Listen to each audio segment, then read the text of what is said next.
Ry havana, mbola ao ampitomboinao aminareo anie ny fahasoavana sy ny fiadanana amin'ny fahalalana tsara an'Andriamanitra sy Jesosy Kristy Tompontsika. Amen. Raha mihaino ny sy mijery ny anao manjery isika, dia toa hita fa korotan'izao tontolo izao. Ady etsy, ady eroa. Eo ny loza ara-boajanahary any amin'ny firenena lehibe, eo ny aretina. Lasa ny Covid dia tonga ny mpox, ny tazo mahery tsy afaka. Ny aretina maro isan-karazany. Toa mikorotan'izao tontolo izao. Nefa ny ao anatin'izany dia misaotra an'Andriamanitra isika fa mbola manana fotoana toy izao, mbola handrenesana ny teniny. Ary izany fikorotanana sy loza isan-karazany izany tsy mahagaga loatra, satria efa nolazain'ny tenin'Andriamanitra fa tsy maintsy ho avy izany. Misaotra an'Andriamanitra ary isika fa tonga amin'ity alahady 20 volana Oktobra izao indray, ary indrindra afaka handren'ny teniny. Saika tsy nisy ihany moa izany noho ny fandaminana isan-karazany, nefa kosa noho ny fandaminan'ny tompo, izay tompony teny farany, dia nisy ihany izany. Kaokary ataontsika ho zava-dehibe izao fotoana izao, ka tena inoantsika fa hiteny tokoa Andriamanitra amin'ny alalan'ny teny izay voalahatra androany. Novidiana manokana ny bokin'ny Joba. Joba 12 ny andiny voalohany ka hatramin'ny 9. Ahafahantsika mbola mijery ary misintona lesona amin'ny alalan'ilay lohahevitra amin'ity Oktobra ity, dia ny hoe miavao ao amin'ny tompony mpino. Boky iray ao amin'ny testamenta taloha ny bokin'ny Joba, ary izy dia boky ahitana fahendrena sy tononkalo. Fahendrena satria tena misy zava-dalina ao anatiny, amin'ireo zavatra tena mametra-panontaniana amin'ny fiainan'ny olombelona.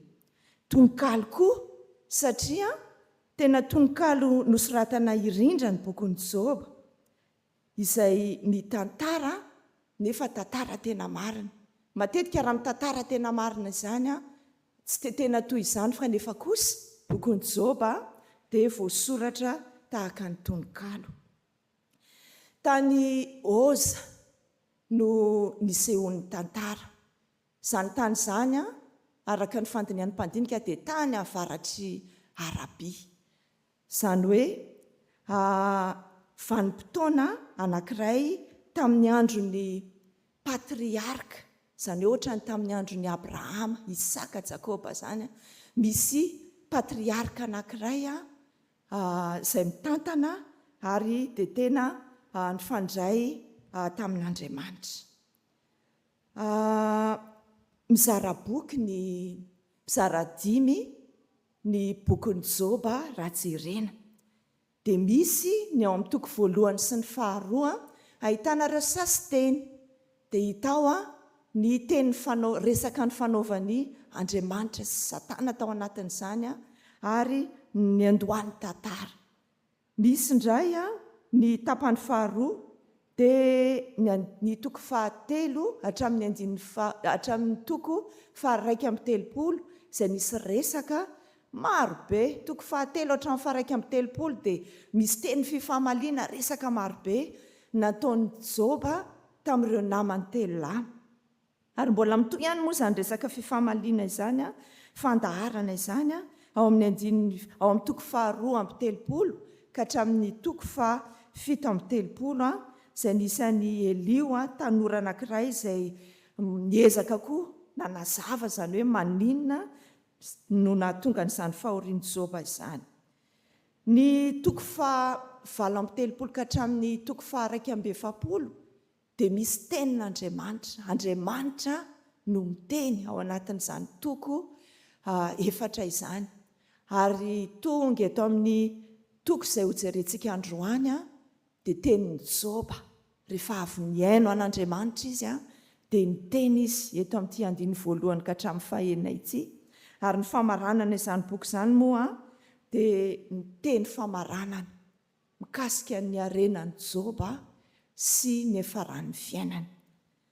Raha izay ary no makasikasika ny bokin'ny Joba izay hojerentsika androany, dia hojerentsika kosa inona no zava-dehibe ary inona no lesona hotsoahana amin'ity Joba 2:7 ny 1 ka hatramin'ny 9 ity. Fa ahoana tokoa moa no endriky ny fiavaozana? Miavao ao amin'ny tompony mpino. Ahoana izany endriky ny fiavaozana izany? Raha jerentsika ity boky ity dia lesona 3 no jerentsika ao anatin'izany. Dia ny voalohany ny hoe ny kristianina miavao dia manaiky ary miaiky ny fiandrianan'Andriamanitra ary ny mahatsotoa an'Andriamanitra. Ny faharoa dia hoe ny kristianina izay miavao manoloana izany fiandrianan'Andriamanitra izany dia manetry tena ary manantona azy ka mibebaka. Ary ny tapany fahatelo izay hojerentsika ao anatin'izany dia ny hoe ny kristianina miavao dia tena mahita an'Andriamanitra amin'ny fiainany fa tsy fandrenesina fotsiny ihany. Jerentsika ary ny tapany voalohany dia ny hoe ny kristianina miavao dia manaiky ary miaiky ny fiandrianan'Andriamanitra ary ny mahatsotoa an'Andriamanitra. Ny anarana iantsoana an'Andriamanitra moa dia misy anarana maro. Fa raha jerena manokana ity teksta indrindra fa ny bokin'ny Joba dia voalaza 330 isa ato anatin'ny bokin'ny Joba ny hoe Andriamanitra Shaddai, El Shaddai. San'Andriamanitra hoe El Shaddai izany dia tsy misy to azy, tsy to, manam-pahefana, manana fiandrianana, na ny hoe Dieu tout-puissant, le plus puissant. Ary misy dikany izany matoa miverimberina matetika ao anatin'izany boky ary ao anatin'izany teny izany. Fa raha jerentsika tokoa moa ny fiainan'i Joba, fa inona moa nahazo azy? Inona no mahatonga izany hoe anaran'Andriamanitra El Shaddai?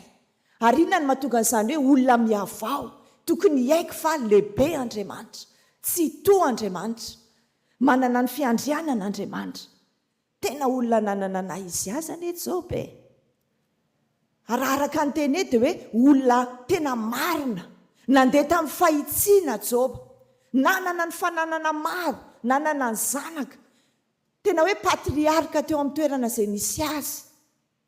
Fa tamindray andro, na izay mihitsy lazainy ten'Andriamanitra, tao anatin'indray andro dia very izany rehetra izany. Notafiany fahavalo dia lasa ny fananana sy ny mpanompo rehetrarehetra teo aminy. Tao anatin'indray andro dia foana maty ireo zanany maro izay nananana. Tao anatin'indray andro dia tonga ny aretiny. Alaifitsika sary an-tsaina anie hoe vai, fery hatrany an-tampon-doha ka hatrany am-paladia. Iza ny mahazaka izany? Matetika rehefa mahita an'ilay olona voanomamiadana ireny, mety misy fery aty sy aty, tena malahelo ianao, tena hoe miantra, tsetra ianao. Dia alaifitsika sary an-tsaina anie izany hoe fery hatrany an-tampon-doha, hatrany am-paladia. Tsy moramora anie izany. Tsy moramora anie izany. Ny arenao foana, fongana, zanakao maty, ny olona izay mba nantenainao, ny vadinao taonanan-kivy, ary mitenanao re maninona raha miala amin'Andriamanitra. Efa izao ve mahazo anao dia mbola Andriamanitra, Andriamanitra io ihany. Ny namana taonaneso, taonamendrofendro, ary miteny foana hoe matoa ianao tratran'io, dia misy fahotanana ataonao izany. Ary fomba fisainana tamin'izany moa, tamin'izany vanim-potoana izany dia ny hoe matoa misy mahazo, na aretina io, na fahantrana io, na hoe sanatria fatiny zanaka nandray aman-drenina ny fatiny olona akaiky misy zavatra mifanesinesy tahaka nyzany hoe ndray andro zany dia tonga dia ahoana moa fitentsika eo amin'ny fiarahamonina tena misy zavatra tsy milamina mihitsy ao amin'ny zareo ao tena manao zavatra tsy mety mihitsy tena kapok'Andriamanitra zany ny fomba fijerin'ny fiarahamonina ary tamin'izany fotoana izany dia tena zany mihitsy ny fomba fijerin'ny fiarahamonina dia tia moa tao anatiny hoe toko maro be lefa nyteny tanysaintsika teo toko maro be dia misy fifampiresahan'ny Joba sy ny namany dia miteny ny namany tena tsy izy mihitsy ny namana tokony nampahery to namendro vendro to ny apanga tena jereo mihitsy misy zavatra tsy mety ataonao ny fiainanao tsy normalina mihitsy zao ao anatin'ny fiainanao zany dia niezaka nitady fanazavana izay moa ny maha olombelona ary hatramin'ny fiarahamonina misy atsika zao moty zany va ny matetika hita tena tsy milamina mihitsy ry zareo tena nasiany olona zavatra mihitsy ngamby zareo tena manao zavatra tsy mety voakapok'Andriamanitra ary moty zany hitantsika eo amin'ny testamenta vaovao nanontany ny olona hoe fa maninona moa nanontany tamin'i Jesosy ny olona hoe maninona moa io lehilahy io niteraka jamba moa nanota va ny ray aman-dreny sa izy nanota dia namaly Jesosy hoe tsy noho izany fa noho ny anehoana voninahitr'Andriamanitra ary rehefa tao anatin'izany zavatra mafy zany Joba dia tonga saina izy rehefa avy niteny Andriamanitra toko 7:30 hatramin'ny atoko 120 nataon'Andriamanitra tonga sainy Joba tany sain'Andriamanitra daholo hoe fahalembiazana zay rehetra nataony ny zava-mananaina nataony ny biby ny ranomasina zao tontolo zao napetrapetrak'Andriamanitra tamin'i Joba zay vao tonga tamin'ity toko 2:20 satria talohan'izany na talohan'Andriamanitra ny teny azy dia na i Joba range dia tena say tena hoe nanao dialoga fifampiresahana tamin'Andriamanitra hoe fa maninona kosa tena hoe nahitsy teo anatrehanao ary n'Andriamanitra ary tena nyteny hoe nahitsy Joba tamin'ny fifampiresahany tamin'ny Satana fa na i Joba ary reraka hoe inona zany mba vokatry n'ilay fahitsy iny fa maninona ny tonga amin'izao fa noho ny tonga teto amin'ny toko 2:20 eto dia tonga sainy Joba ary tena mahery ty andininy 2 ty tena fiaikena hoe fantatro fa hainao avokoa ny zavatra rehetra ary tsy azo ferana ny fisainanao ma El Shaddai an'Andriamanitra tsy azo ferana ny fisainanao tena hoe tsisy fisalasalana intsony Joba teto ny ala ny famoiza-po ny ala ny fisalasalana fa manoloana ny fizahan-toetra aike fizahan-toetra nazo azy dia ny aika izy eto tena hoe mahery ianao Andriamanitra tena hoe mahery tsy azo ferana ny fisainanao ry havako manoloana ny fiainantsika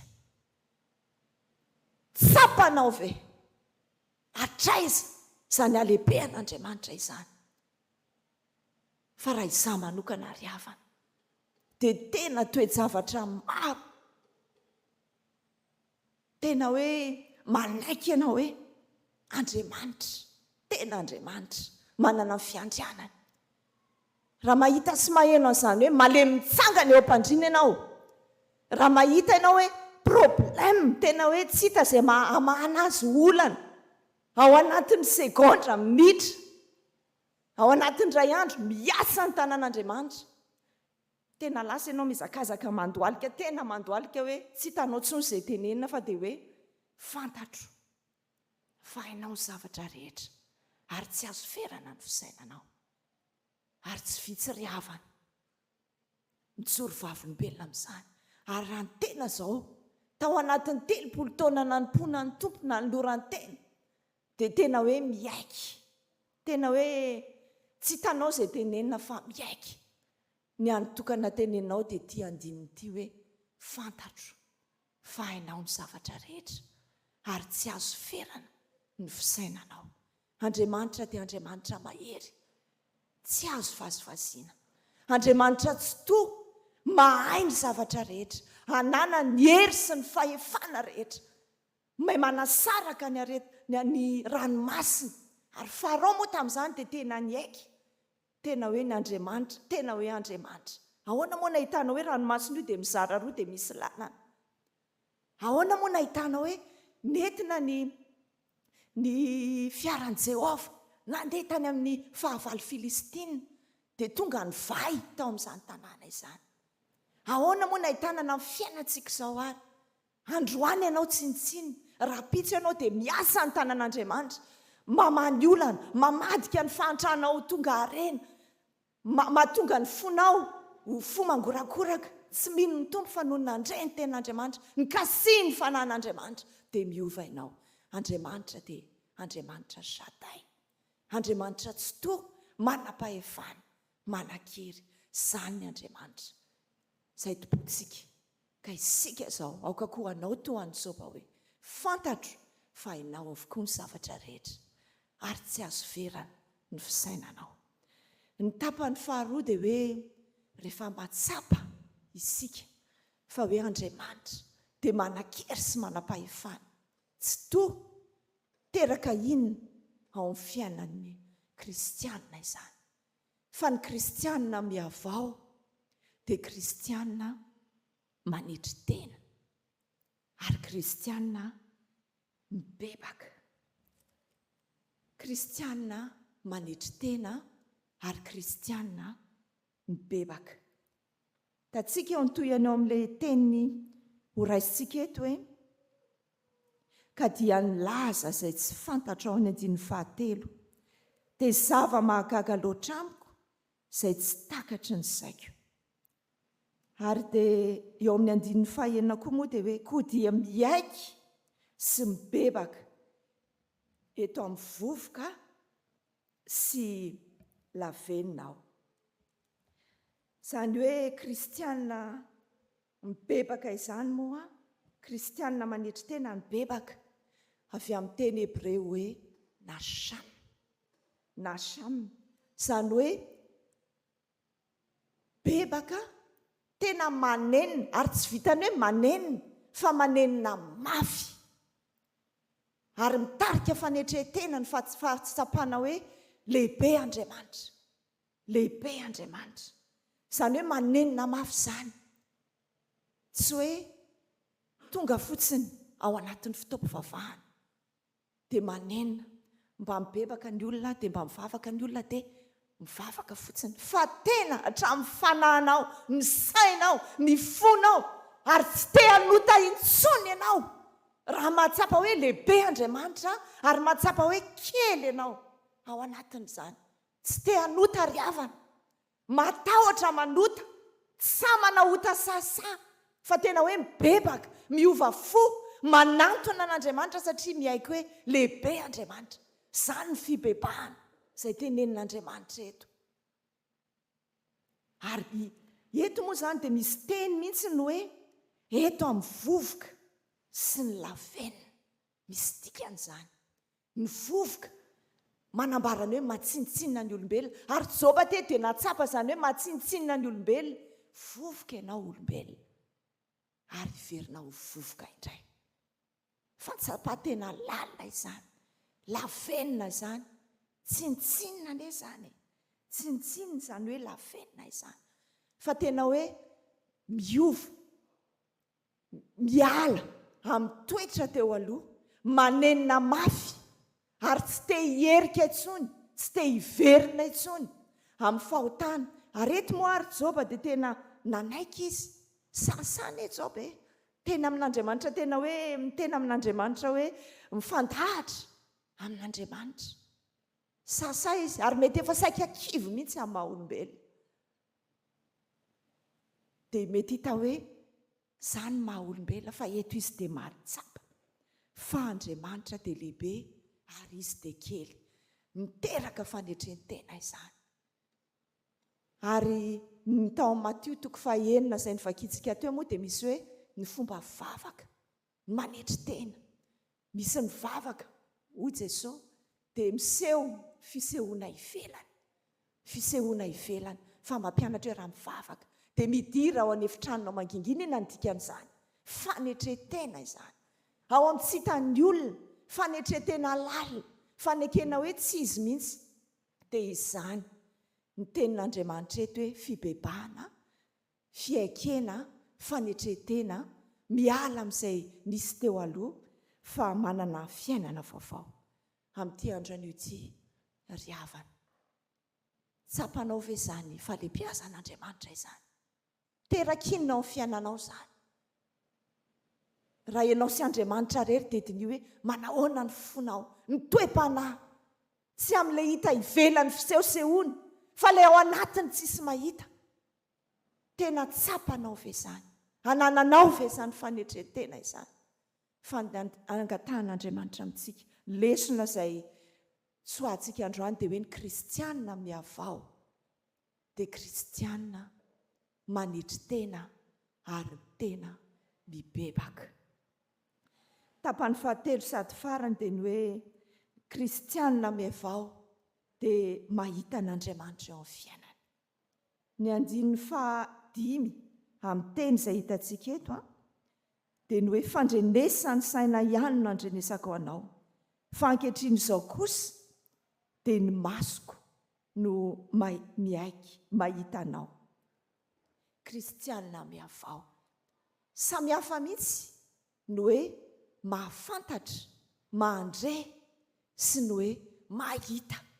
Ary ny hoe mahita moa izany dia misy hevitra lalina mihitsy ny hoe tena miaina, manana fiainana miaraka amin'Andriamanitra isan'andro. Rehefa nahita ianao hoe lehibe Andriamanitra, rehefa mibebaka sy manetri-tena dia tonga amin'ilay hoe miaina ao amin'Andriamanitra. Dia fandrenesana hozy izy Joba, manandre izy tao amin'ny fiainany manontolo.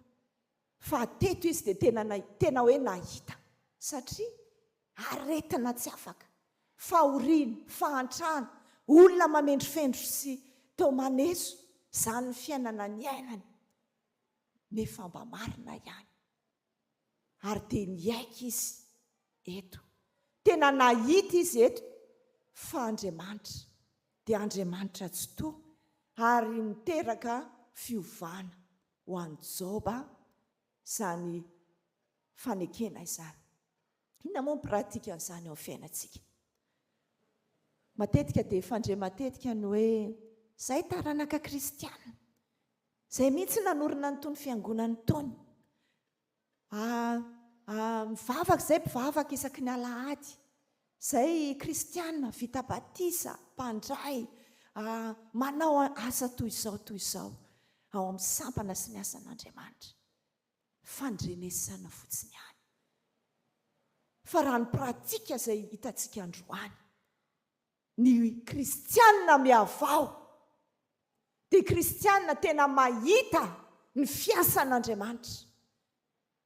Mbola hitanao ve fa hoe mahagaga Andriamanitra, misy zava-mahagaga afaka ataon'Andriamanitra eo amin'ny fiainantsika?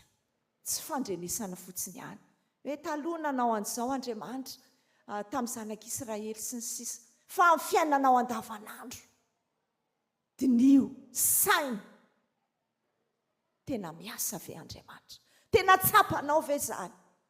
Sa fombafomba fotsiny ihany? Fa raha ny teny izay notenenin'ny Joba eto amin'ny andininy fahadimy dia mahita hozy izy Joba. Tsy fandrenesana fotsiny ihany fa tena fahitana. Ary izany tena kristianina miavao, miaina ao amin'ny tenin'Andriamanitra, na amin'ny fiainana madinidinika isan'andro, na amin'ny olana lehibe farak'izay lehibe, dia mino mahatoky fa miasa Andriamanitra ary mahita izany fiasan'Andriamanitra izany ary mijoro vavolombelona amin'izany fiasan'Andriamanitra izany. Dia izany ry havana no lesona izay ho tsoahantsika androany. Kristianina miavao dia kristianina miaiky sy manaiky fa tsy toa ary manana ny fiandrianan'Andriamanitra. Ny kristianina miavao dia manetri-tena ary mibebaka marina eo anatrehan'Andriamanitra. Ny kristianina miavao dia kristianina tena mahita an'Andriamanitra fa tsy fandrenesana fotsiny ihany. Chers frères et sœurs en Jésus-Christ, nous sommes encore au mois d'octobre en train de voir le thème de ce mois-ci, les croyants se renouvellent dans le Seigneur.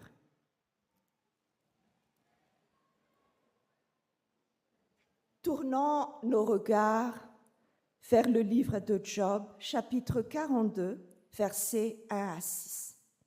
Ce passage marque la réponse finale de Job à Dieu après une longue période de souffrance, de questionnement et de dialogue intense. Il contient des enseignements profonds et des leçons précieuses qui peuvent nous guider dans notre propre marche avec Dieu. Tirons 3 leçons majeures à travers ce chapitre et ces versets dans le livre de Job. Première leçon, les chrétiens qui se renouvellent reconnaissent la souveraineté de Dieu. Dans le verset 2, Job dit « Je reconnais que tu peux tout et que rien ne s'oppose à tes pensées. » Le mot « reconnaître » veut dire savoir par expérience, admettre. Donc c'est un mot fort pour reconnaître la souveraineté de Dieu. Et le mot « Shaddai » pour appeler Dieu El Shaddai se répète 33 fois dans le livre de Job. Il y a un sens profond pour expliquer cela. Mais qu'est-ce qui s'est passé dans la vie de Job? Job était un homme intègre. Pourtant, en un jour, il y a eu tous les malheurs qui sont survenus dans sa vie. Il a perdu ses biens, ses serviteurs. Ses enfants étaient tous morts sans exception. Il y a eu la maladie physique car Job était frappé par des ulcères douloureux et sévères de la plante des pieds jusqu'au sommet de la tête. Il y a également eu le rejet et l'incompréhension de sa propre femme ainsi que de ses amis. Donc, Job a vraiment traversé la tempête des malheurs, mais aussi du doute et du désespoir. Et ici, dans ce passage, il arrive enfin à une compréhension fondamentale que Dieu peut tout, que Dieu est aux commandes et qu'il sait ce qu'il fait, même quand cela dépasse notre entendement. Donc Dieu est souverain, Dieu est tout-puissant et le plus puissant de tous les temps. La deuxième leçon, les chrétiens qui se renouvellent, s'humilient face à la sagesse de Dieu, se repentent et s'abandonnent à Dieu. Dans les versets 3 et 6, on peut encore lire « J'ai parlé sans les comprendre de merveilles qui me dépassent, disait Job. Et aussi, je me condamne et je me repens sur la poussière et la cendre. » Cette deuxième leçon est celle de l'humilité et de la repentance. Job, qui était un homme intègre, avait osé contester Dieu, exiger des explications, essayer de comprendre ce qui semblait être une injustice. Mais ici, il reconnaît son erreur. Il avoue qu'il a parlé de choses qu'il ne comprenait pas, qu'il a tenté de juger des merveilles de Dieu qui le dépassaient. Nous aussi, chers frères et sœurs, dans nos moments de doute, nous voulons parfois avoir des réponses immédiates et précises. Mais ce passage nous enseigne que nous devons nous soumettre humblement à la sagesse infinie des dieux. Il y a des mystères dans la création. dans la vie que notre esprit humain limité ne peut saisir pleinement. Ce n'est pas parce que nous ne comprenons pas les choses que Dieu a tort. Et Job était arrivé à la conclusion que Dieu est vraiment le Dieu Tout-Puissant et qu'il s'est humilié, il s'est repenti face à cette grandeur, à cette souveraineté de Dieu. Et la dernière leçon tirée de ce passage, les chrétiens qui se renouvellent voient Dieu dans leur vie. On voit dans le verset 5, « Mon oreille avait entendu parler de toi, mais maintenant mon œil t'a vu. » Frères et sœurs en Jésus-Christ, ce verset est très puissant. Job passe d'une connaissance indirecte de Dieu à une expérience directe dans sa vie. Avant ces épreuves, il a entendu parler de Dieu, mais maintenant, il dit « Mon œil t'a vu ». Cela nous rappelle que la foi ne se limite pas à une simple connaissance intellectuelle, à des histoires entendues, à des routines, à des habitudes qui n'amènent à rien. La foi est une rencontre personnelle avec Dieu. Beaucoup d'entre nous ont entendu parler de Dieu sûrement en tant que chrétiens, de ses œuvres, de ses miracles, mais il y a une différence cruciale entre simplement entendre parler de Dieu et le voir agir dans notre vie. La parole de Dieu nous fait réfléchir et nous fait méditer. Est-ce que dans notre vie, est-ce que Dieu agit vraiment? Est-ce que ce n'est pas seulement par ce qu'on a entendu, ce qu'on a hérité en tant que famille chrétienne, mais est-ce que dans notre relation personnelle, dans notre rencontre personnelle avec Dieu, nous pouvons dire, comme Job, qu'il est Dieu et que cela nous amène à l'humilité, à la repentance et aussi à le voir agir fortement et de manière extraordinaire dans notre vie. La parole du Seigneur nous fait réfléchir, chers frères et sœurs. Dia ho an'Andriamanitra irerianany ny voninahitra fa ho amintsika rehetra ny fahasoavana sy ny fiadanana. Ary ho tonga ao anatin'ny fotsika ane izany teny izany. Ary raha hitarina amin'ny testamenta vaovao moa ny bokin'ny Job, dia misy teny betsaka ato ahitana fa tena misy ifandraisany amin'i Jesosy Kristy izany. Tenin'Andriamanitra izany. Raha manambara Job ao amin'ny alalan'ny teniny dia miteny hoe Andriamanitra mpanavitra, mpanalalana, manome izay ilaina, mpanavitra voatendrin'Andriamanitra, fahendrena, fahazavana ary fiainana. Izany dia fanahany faminaniana mahakasika an'i Jesosy Kristy Tompo, ilay tenin'Andriamanitra mahery dia hitantsika ao anatin'izany. Raiso Jesosy fa izy ihany Tompo sy mpamonjy amin'ny fiainantsika. Fanahany masina rery ihany no ahafahantsika mihavao ka hatonga antsika hatakatra ny fahalebiazany, hatonga antsika hay anetry teny sy bebaka, hatonga antsika hahita ny fiasan'Andriamanitra, fa Andriamanitra dia Andriamanitra tsy toa, mahery, ary Andriamanitra tena feno fitiavana ary momba antsika tsirairay avy. Ho azy rery ihany any ny voninahitra fa ho amintsika rehetra fiadanana. Amen.